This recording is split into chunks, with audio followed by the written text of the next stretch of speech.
முக்கிய செய்தியை பார்த்துக் கொண்டிருக்கிறோம். குடியரசு துணைத் தலைவர் தேர்தலில் தேசிய ஜனநாயக கூட்டணி வேட்பாளர் CP ராதாகிருஷ்ணனை ஆதரிக்க திமுகவிற்கு ராஜ்நாத் சிங் வேண்டுகோள் விடுத்திருக்கிறார். இது தொடர்பான முக்கிய செய்தியை பார்த்துக் கொண்டிருக்கிறோம்.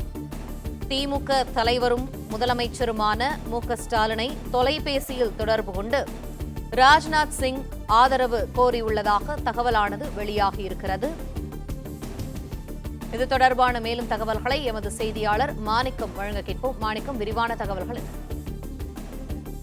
CP ராதாகிருஷ்ணன் அவர்களை தேசிய ஜனநாயக கூட்டணியுடைய குடியரசு துணைத் தலைவர் தேர்தலுக்கான வேட்பாளராக அந்த கூட்டணி தேர்வு செய்திருக்கிறது. இந்த நிலையில வரக்கூடிய அந்த குடியரசு தலைவர் தேர்தலில் போட்டியின்றி CP ராதாகிருஷ்ணனை ஒருமனதாக அனைத்து கட்சிகளுடைய எம்பிகளின் ஆதரவுடன் அவரை குடியரசு துணைத் தலைவராக தேர்வு செய்யப்படுவதற்கான முயற்சிகளில் பாஜக தலைமையிடம் மும்முரமாக ஈடுபட்டிருக்கிறது.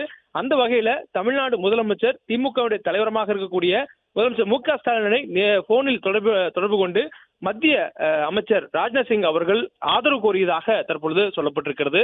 ஏற்கனவே ராஜ்நாத் சிங் அவர்கள் இந்த பணிக்காக, அதாவது குடியரசு துணைத் தலைவர் தேர்தலில் தேசிய ஜனநாயக கூட்டணியுடைய வேட்பாளரை ஒருமனதாக போட்டியின்றி தேர்வு செய்வதற்கான முயற்சிகளில் ஈடுபட்டிருக்கிறார்.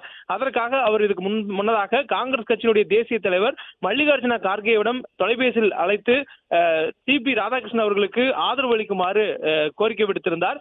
இதனை அடுத்து தற்பொழுது இந்தியா கூட்டணியில் மற்றொரு மிகப்பெரிய கட்சியாக இருக்கக்கூடிய திமுகவுடைய தலைவர் தமிழ்நாடு முதலமைச்சர் மு.க. ஸ்டாலினுக்கும் அழைப்பு விடுத்து தொலைபேசி வாயிலாக அழைத்து CP ராதாகிருஷ்ணன் அவர்களை ஒருமனதாக தேர்வு செய்வதற்கு ஒத்துழைப்பு வழங்க வேண்டும் என்ற கோரிக்கையை அவர் வைத்ததாக சொல்லப்படுகிறது.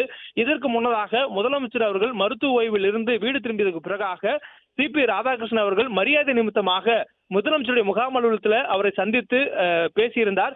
இந்த சந்திப்பு ஒரு மரியாதை நிமித்தமானது என்று சொல்லப்பட்டிருந்தாலும் அவர் தேசிய ஜனநாயக கூட்டணியின் சார்பில் குடியரசு துணைத் தலைவர் தேர்தலில் முன்னிறுத்தப்படுவார் என்ற பேச்சு அப்போது எழுந்திருந்தது. அந்த நேரத்தில் அவர் முதலமைச்சர் சந்தித்திருந்தும் கூட ஒரு அரசியல் கண்ணோட்டமாகத்தான் சொல்லப்பட்டிருந்தது. ஆனால் தற்பொழுது அவர் குடியரசு துணைத் தலைவர் தேர்தலில் வேட்பாளராக தேசிய ஜனநாயக கூட்டணி சார்பால் அறிவிக்கப்பட்டதற்கு பின்னர் அவர் முதலமைச்சரை சந்தித்ததும் தற்பொழுது முதலமைச்சருக்கு மத்திய பாதுகாப்புத்துறை அமைச்சர் ராஜ்நாத் சிங் தொலைபேசியில் தொடர்பு கொண்டு ஆதரவு கேட்டது எல்லாம் ஒருமித்த ஒரு நிகழ்வாக தோன்றுவதாக சொல்லப்படுகிறது.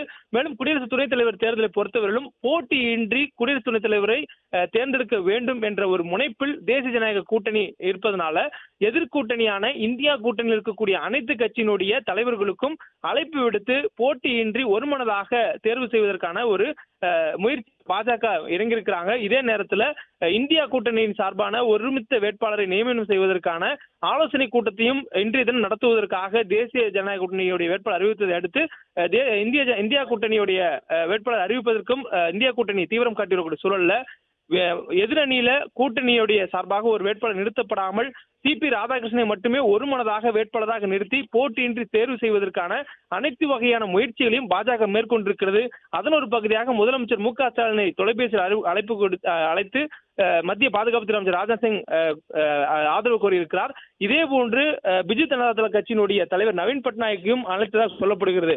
ஒடிசாவில் நீண்ட நாட்கள் முதலமைச்சராக ஆட்சி செய்திருக்கக்கூடிய பிஜு ஜனதா தள கட்சியினுடைய தலைவர் நவீன் பட்நாயக்கும் தொலைபேசி வாயிலாக தொடர்பு கொண்டு வரக்கூடிய குடியரசு துணைத் தலைவர் தேர்தலில் தேசிய ஜனநாயக கூட்டணி நியமித்திருக்கக்கூடிய வேட்பாளரான CP ராதாகிருஷ்ணன் அவர்களுக்கு ஆதரவு வழங்க வேண்டும் என்ற கோரிக்கையை மத்திய பாதுகாப்புத்துறை அமைச்சர் ராஜ்நாத் சிங் வைத்ததாக சொல்லப்பட்டிருக்கிறது. தொடர்ந்து நாடு முழுவதும் இருக்கக்கூடிய அனைத்து மாநில முதலமைச்சர்களுக்கும் அதே போன்று அனைத்து நாடாளுமன்ற உறுப்பினர்கள் கொண்டிருக்கக்கூடிய கட்சி தலைவர்களுக்கும் தேசிய ஜனநாயக கூட்டணி சார்பில் அழைத்து ஆதரவு கோர இருப்பதாகவும் தகவல் சொல்லப்பட்டிருக்கிறது. அதன் அடிப்படையில் தான் முதலமைச்சர் மு.க. ஸ்டாலினுக்கும் இந்த அழைப்பானது தொலைபேசி வாயிலாக மேற்கொண்டு அவரிடம் ஆதரவு கோரியதாக தகவல் சொல்லப்பட்டிருக்கிறது.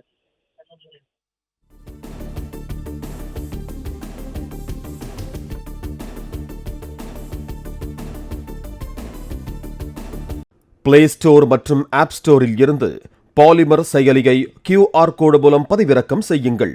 செய்திகளை உடனுக்குடன் பெறுங்கள்.